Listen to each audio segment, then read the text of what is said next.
Assalamualaikum warahmatullahi wabarakatuh. Selamat pagi teman-teman. Kembali lagi dengan saya, Wulan Purnama Sarifinia di mata pelajaran PPKN. Nah teman-teman, hari ini kita akan mempelajari tentang macam-macam norma. Nah, norma itu ada 4 macam. Yang pertama, norma agama, norma kesusilaan, norma kesopanan, dan norma hukum. Yang pertama itu adalah norma agama. Nah, norma agama itu merupakan sekumpulan kaidah atau peraturan hidup yang sumbernya dari wahyu ilahi.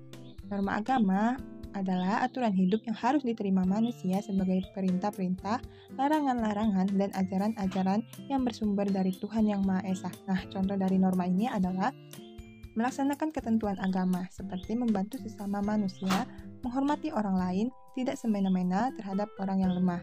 Yang kedua, menjauhi larangan agama seperti melakukan perjudian, minum minuman keras, mencuri, dan lain-lainnya.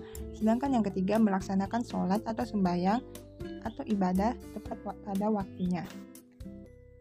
Berikutnya yaitu norma kesusilaan. Nah, norma ini adalah peraturan hidup yang berkenaan dengan bisikan kalbu dan suara hati nurani manusia.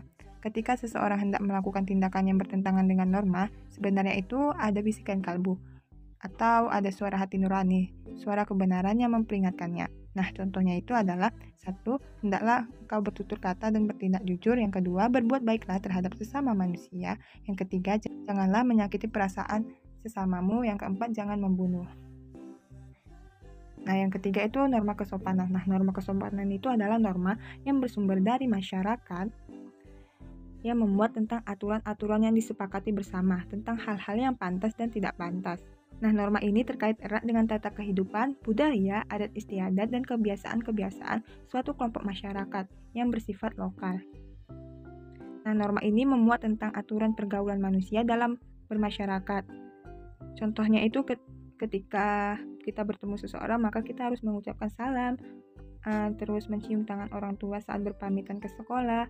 Lalu orang muda harus menghormati orang yang lebih tua, berpakaian sopan, bertutur kata sopan, dan lain-lainnya. Nah, yang terakhir itu adalah norma hukum. Norma hukum itu adalah peraturan-peraturan yang dibuat oleh negara melalui badan-badan resmi negara, yaitu lembaga-lembaga negara. Isinya itu mengikat setiap warga negara untuk menaatinya. Jika dilanggar, maka akan dikenai sanksi oleh negara. Nah, contoh dari norma hukum itu adalah yang pertama bersifat perintah, seperti kita harus menggunakan SIM saat mengendarai sepeda motor. Yang kedua bersifat larangan. Nah, seperti kita tidak menyampaikan berita hoax, maka itu termasuk larangan.